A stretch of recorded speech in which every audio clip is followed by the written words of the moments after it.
Police को पीटा है, जरा देख लीजिए खबर। पीओके में पाकिस्तानी पुलिस को पीटा है चीनी नागरिकों ने। पाकिस्तानी पुलिस से उलझ गए चीनी नागरिक।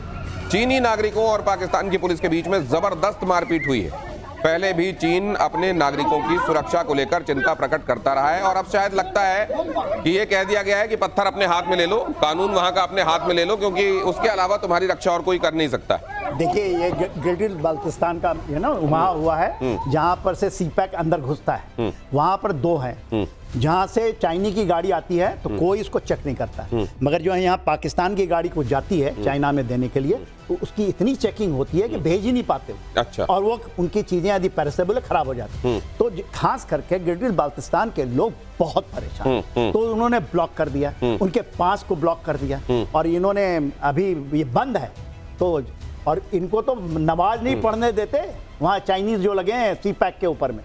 तो पाकिस्तान अपनी हर से ऐसे ही कराना चाहता है। अभी तो उनके पुलिस को मार रहे हैं। सर, वहां पता ये चला है कि ये लोग प्रोटेस्ट कर रहे थे जी, और चाइना के लोगों ने फिर उनके साथ इनकी भिड़ंत हो गई। 48 आवर्स रोक दिया था बस। इसके कारण वहाँ जो चाइनीज आते हैं ना, बिकॉज दे नो कि दे आर द बॉस, पैसा दे रखा है। ये सारे हैं, खैर मैं नाम नहीं लूंगा, जो फेंकते हैं दाने। तो आप ये कह रहे हैं कि कुछ दिनों में जिस तरीके से यहाँ चाइनीज खड़े हुए दिखाई दे रहे हैं, अभी कुछ दिनों में अमेरिकन खड़े हुए दिखाई देंगे वहां पर। हाँ, इसी तरह अपने प्राणों की रक्षा के लिए या तो पत्थर हाथ में लिए हुए होंगे, वहां के विद्रोहियों से अपने आप को बचाने में लगे हुए होंगे। आप ये कह रहे हैं? मैं कह रहा हूँ कि वहाँ की जनता इसको रोक दी है। वहाँ के आप पुलिस जो दिखा रहे हैं ना, ये आसिम मुनीर हैं वहाँ के, उनको मार रहे हैं चाइनीज। तो ऐसे ही होगा। यदि आप उसकी युक्ति लेना चाहते हैं तो यही है। वहाँ की जनता, अमेरिकन के भी ऐसी ही पिटाई होगी। आपका जवाब बलूचिस्तान से था। वहाँ के लोग इंतजार कर रहे हैं। बिल्कुल बिल्कुल, मैं यही कह रहा हूं। वहाँ के लोग इंतजार कर रहे हैं कि यहाँ गिलगित बाल्टिस्तान में तुमने कर लिया संधि, आओ तो खदान खोद के दिखाओ, तो हम तुमको दिखाते हैं। अमेरिकन को धमकी दी है। हाँ, बिल तो फट गया, अब जरा थाली भी लगा देते हैं तुम्हारी, वो भी खा के दिखाओ। और पाकिस्तान में प्रभाव बढ़ा रहे हैं अमेरिका और चीन, दोनों में होड़ लगी हुई है।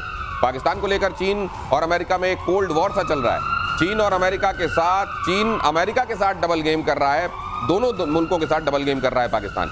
दोनों देशों से फायदा उठाने में लगा हुआ है। चीन को सीपेक 2.0 प्रोजेक्ट का लालच, पाकिस्तान के एयरबेस पर अमेरिका की नजर है, और पाकिस्तान के रेयर अर्थ मेटल पर भी, अगर वहां पर हैं, वहां एनर्जी अगर वहां ऑयल के रूप में, गैस के रूप में मौजूद है, उस पर भी अमेरिका की नजर है।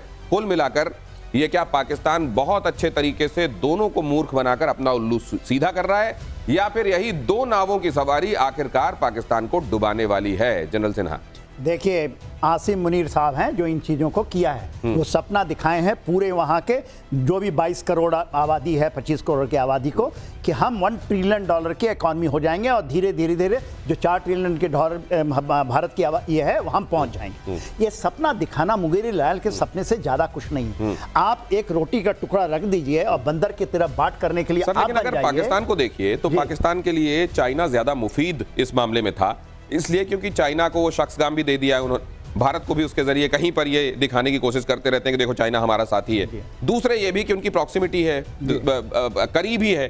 अमेरिका तो उधर बैठा हुआ है। अमेरिका के साथ ये जो अभी रिसेंटली इनकी जो कुर्बत शुरू हुई है, इसका अंजाम चाइना की भी नाराजगी, ना माया मिली ना राम जैसा आगे देखते हैं, या कहीं ये फिर से निभा ले जाएंगे? आप एब्सोल्युटली कह दिए। देखिए, निभा क्या, ये आए थे ना अफगानिस्तान में। अफगानिस्तान के अंदर में ये डीप स्टेट कहते थे कि जो हमारा डीप थ्रस्ट है, हमारे इंडिया करेगा अटैक तो हम अफगानिस्तान में जाकर के हमारा डेप्थ है, स्ट्रेटेजिक डेप्थ बात करते थे। अभी हम जाके दिखाएं अफगानिस्तान में, मारते हैं तालिबान इन्होंने खड़ा किया है। इनकी सांप सुचुंदर वाली हान होने वाली है। वो इस पर कुछ मार्क कर रहे हैं। आप ध्यान से देखिए अपने स्क्रीन पे, जो मैं आपको कहने की कोशिश कर रहा हूं। अमेरिका की स्ट्रैटेजी देखिए, बेसिस का इस्तेमाल, सेना के साथ रणनीति, मुनीर को बुलाना, उनको लंच कराना और शहबाज शरीफ को बाईपास करना। और चाइना की नीति देखिए, कृषि क्षेत्र, खनन, लॉन्ग टर्म DRS, संस्कार, culture, embedment in Pakistan, long term embedment. America कभी भी यू टर्न ले लेगा और हमारे साथ भी ले लेता है। तो ये बात ध्यान से रखनी है। वो ड्रोन लगा रहा है वहां पे और चाइना पे नजर रखने की कोशिश कर रहा है पाकिस्तान में जाके।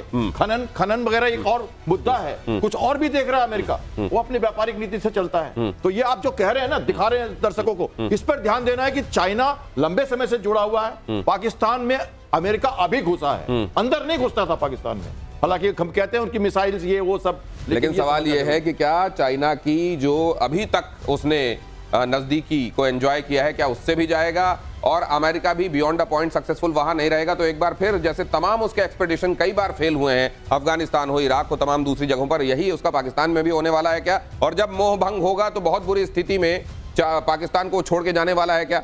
इस पर आगे हम देखेंगे, क्योंकि बहुत सारी चीजें ऐसी हैं जो एनालिसिस में आप उसका अंदाजा लगा सकते हैं, लेकिन एक्चुअली केवल टाइम जानता है कि क्या होने वाला है। और भारत खरीद सकता है Sukhoi 57M1 jet.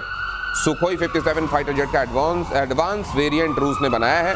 Super Sukhoi Su-57M1 America के F-35 और चाइना के J-20 को ये टक्कर देने वाला है। अभी एडवांस वेरिएंट क्या है और किस लिए ये बनाया गया है? अभी तो Su-57 आया था, उसका एडवांस वेरिएंट इतना जल्दी ये क्यों लाया गया है, ये भी जरा समझने की कोशिश करते हैं कैप्टन शाह। देखिए, ये जहाज बेहतरीन जहाज था। वैसे तो उन्होंने इसको 5 जनरेशन के लिए बनाया था, लेकिन इसके जो कुछ जो इसकी खामियां थी, उस कारण से इसको F-20 या F-35 के साथ या F-22 रैप्टर जो है उसके साथ कंपेयर नहीं कर पा रहे थे। खासकर इसकी जो इंजन की जो थ्रस्ट थी वो इसकी कमजोर थी। ये पिछले वर्जन का इंजन इन्होंने लगाया था और एरोडायनामिक चेंजेस भी इसमें लाना जरूरी था। इसलिए इन्होंने ये जब लगा कि ये कम्पीट नहीं कर पा रहे मार्केट में, तो इन्होंने 2 साल पहले से ही तो सर अगर मान लीजिए उसकी जो कुछ कमजोरियां थी उसको लेकर ये बनाया गया है, तो मैं एक चीज ये जानना चाहता हूं कि भारत जो ये कह रहा है कि हम अपने को स्क्वाड्रन को लेकर फॉर द टाइम बीइंग जो सोच रहे हैं, हो सकता है वो Su-57 ही रहे, तो क्या Su-57 एडवांस रहेगा सर? वो देखिए यही आ रहा है हमारे पास, यही आएगा। इसके 2 खामियां थी। खामियां कहते हैं कंपैरिजन, क्योंकि ये किसी को नहीं पता था। इसने जितने भी ट्रायल हुए हैं, जितने भी एयर शोज देते उसमें अच्छा काम किया था, मगर ये कह रहे थे कि Su-34 की इसकी इंजन लगी हुई है, पुरानी इंजन आपने लगा दी है। दूसरा, जो हेलमेट पहनते हैं ना, जो पायलट पहनते हैं, जिसके अंदर में बैटल पिक्चर मिलता है, तो उसके अंदर में इंटीग्रेशन कम था। अभी इन्होंने किया है, इन्होंने अभी दुनिया अचंभित है, 30 टारगेट को एक साथ ये पढ़ पाएंगे, 16 को इंगेज कर पाएंगे इससे। और इसकी स्पीड जो है, जो स्पीड है, जब बर्निंग करते हैं तो स्पीड 2 मैक की है, किसी की नहीं है। और 5 to 7 मैक की स्पीड ले आए हैं ये तो पूरी अच्छे में इन्होंने किसी को नहीं बताया कि हम ये कर रहे हैं। और इन्होंने ये लॉन्च किया और भारत में यही कह रहे हैं कि यही बनेगा। और देखिए दिसंबर में आ रहे हैं, हो सकता है यही मिले हमें। तो क्या आज दुनिया में सबसे खतरनाक फाइटर बर्ड यही है? ऐसा मैं तो उतना एक्सपर्ट हूं नहीं ना, तो ये बोल सकते हैं ना। हाँ, कोई नहीं बोल सकता है। ये तो फ्लाइंग की बात करूं तो मैं आपको समझा दूं इसको। हेड ऑफ डिस्प्ले की बात की उन्होंने, AI लगाया इसमें उन्होंने, और रेडार का उन्होंने बहुत तगड़ा इसमें लगाया है। और 1/3 ऑफ रशियन फ्लीट कल को यही जहाज रखेगी, इसलिए भारत भी इसको लेगा, क्योंकि हमें आराम से मेंटेनेंस भी मिलेगा और ट्रस्टवर्दी पार्टनर मिलेगा। तो Su-57M 5th जनरेशन का बेहतर और सबसे अच्छा जहाज बनने वाला है। अगली खबर लीजिए, ब्रह्मोस NG मिसाइल को लेकर बड़ी खबर। रूसी सेना में ब्रह्मोस को शामिल करने का फैसला। ब्रह्मोस NG को शामिल कर सकता है रूस। ऑपरेशन सिंदूर में ब्रह्मोस के प्रदर्शन को देखकर फैसला। ऑपरेशन सिंदूर में ब्रह्मोस के प्रदर्शन को लेकर ये रशिया ने तय किया है। ब्रह्मोस NG आप जानते हैं, वहां की टेक्नोलॉजी भारत और रशिया इसको साथ में मिलकर बना रहे हैं, लेकिन रशिया के इसको इस्तेमाल करने के संदर्भ में फैसला क्या है, ये खबर अब जरा कैप्टन शान से समझिए।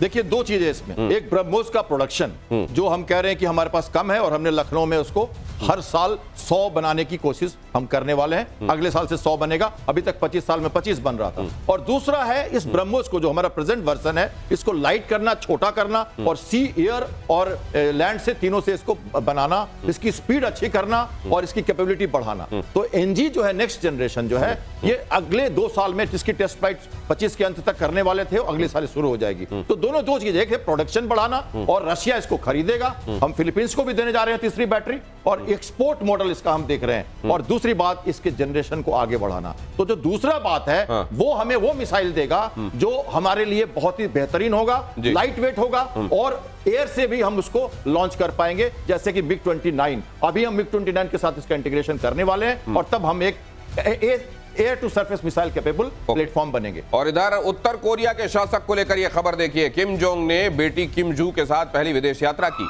चीन के विक्ट्री डे परेड में पिता के साथ दिखी थी किम जू। सवाल है कि क्या उत्तर कोरिया को अब नया शासक मिल गया है? हमने बीते दिनों यह भी देखा था कि किम जू से एक ऑफिसर ने बात कर ली थी, और वो बात इतनी नागवार गुजरी थी किम जोंग उनको कि उन्होंने मृत्युदंड दे दिया था उस ऑफिसर को। देखिए, मैं यहाँ पर दो चीजें हैं। हाँ। एक तो जिस तरह से शोकेसिंग की है, और पहली बार जब किम जोंग उन आए थे चाइना में तो उनके साथ में ही आई और पीछे खड़ी हुई दिखाई दी। इसके पहले 2-3 बार और दिखी हैं उनके परेड में। जब उन्होंने मिसाइल फायर किया था तब भी वो साथ में खड़ी हुई। इनकी उम्र के बारे में अनुमान लगाया जाता है, कोई आधिकारिक नहीं है, वो है कि 15-16 साल की है, बच्ची है। दूसरी जो बड़ी बात है, अभी तक जो किम जोंग उनके फादर होते थे, उनकी डायनेस्टी में कोई भी फीमेल नहीं आई। तो जनरेशन की बात ये कहते हैं ना